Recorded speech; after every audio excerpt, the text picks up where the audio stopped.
Il est connu de tous que quand on abuse d'une substance ou bien encore quand on consomme une substance à l'excès, ça va bien sûr détruire notre santé à la fois physique, mentale.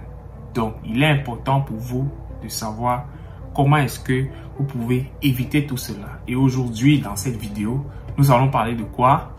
Générique.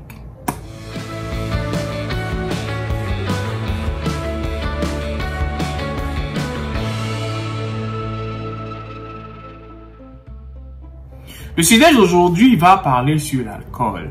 Le sujet d'aujourd'hui va parler sur les spiritueux. Généralement, comment ils appellent souvent, c'est ici là. Le vin, l'alcool, la bière, le whisky, tout ce qui va avec. La consommation de l'alcool aux États-Unis. Vous savez, quand on vient aux États-Unis, on se rend compte que l'alcool qu'on consomme, par exemple, dans les autres pays, est différent de l'alcool qu'on consomme ici. Et quand je vais souvent dans certaines fêtes, ici aux États-Unis, je dis souvent à mes forces que les gens pensent qu'ils boivent au pays. Non, vous ne buvez pas au pays. Quand vous allez arriver aux États-Unis, vous allez trouver l'alcool à profusion. Vous allez tellement boire que ça va vous dépasser. Mais, il faut comprendre que l'alcool vous détruira aux États-Unis. L'alcool causera votre perte aux États-Unis. Et si vous voulez savoir pourquoi, c'est simple.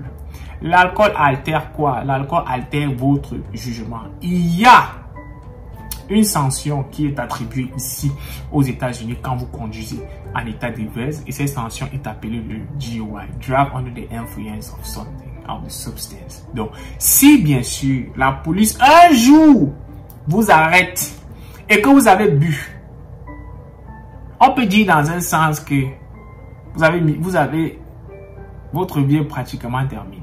Dans un sens, parce que simplement ce DUI que vous avez obtenu, ou bien encore le fait qu'on vous ait arrêté en train de boire de l'alcool, va limiter, diminuer beaucoup de possibilités que vous avez dans ce pays.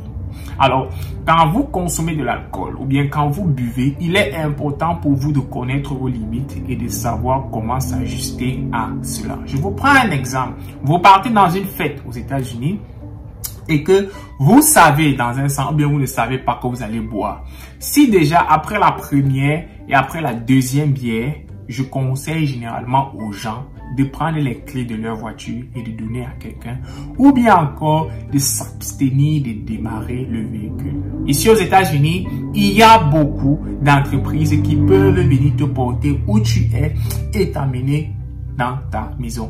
Et ici, je parle des entreprises, par exemple, comme Uber, ou bien comme Lyft, ou bien, si vous pouvez bien sûr, appeler un taxi pour pouvoir rentrer chez vous. Il est interdit, il est prohibé. Et je le dis souvent à toute personne, généralement, les gens avec qui nous sortons quand nous sommes ici aux États-Unis. Si jamais tu as bu, ou bien si jamais il y a une bouteille ouverte dans ta voiture, je ne te conseille pas. Il est tellement prohibé, c'est interdit de pouvoir conduire quand on a bu. Mais, comme d'habitude, nous sommes africains, on pense toujours qu'on est trop fort. L'autre va te dire que moi je bois et je conduis, je n'ai jamais eu de problème. La police ne m'a jamais arrêté. Mais comprenez une chose, c'est que aux États-Unis, quand ça cuit sur une personne. La personne qui t'avait dit que quand moi je conduisais, je n'avais pas eu de problème. Quand on va t'arrêter et que tu as bu, ça sera sur toi. Tu peux perdre carrément ton travail. Pour ceux qui sont dans le service médical, vous le savez très bien, si jamais on vous arrête avec le DUI, vous perdez votre job et généralement, votre licence, dans un sens, peut être suspendue juste selon le fait selon lequel vous avez bu en conduisant. Donc, il est important pour vous d'éviter l'alcool au maximum parce que ça va vous détruire. On n'a pas dit éviter l'alcool en disant que ne buvez pas. Vous pouvez prendre un verre, deux verres, vous pouvez même boire, vous saoulez. Mais si c'est que vous saoulez, trouvez un endroit où vous dormez, vous vous couchez, ou bien appelez un taxi, ou bien appelez un Uber pour qu'il puisse vous ramener chez vous. Évitez de prendre le volant quand vous avez bu. Parce que quoi? Si vous prenez le volant quand vous avez bu et que par malheur, vous faites un accident et que quelqu'un perd la vie, vous allez passer le restant de vos vies en prison. Et je doute fort, vraiment que c'est quelque chose que Vous avez souhaité, quand vous preniez l'avion de votre pays pour venir aux États-Unis, de venir ici et de terminer en prison. À cause de quoi? À cause de 2 ou de 3 petits verres que tu as bu et la petite jugeote, ou bien encore, je donne souvent parfois la responsabilité à ceux qui sont aux alentours de cette personne qui buvait et qui l'ont laissé prendre le volant. Pour ceux, comme j'ai dit tantôt, pour ceux avec qui nous on marche, avec qui je marche généralement, quand on sort, on décide qui va conduire. On décide. Si c'est qu'on va sortir, on dit qui conduit.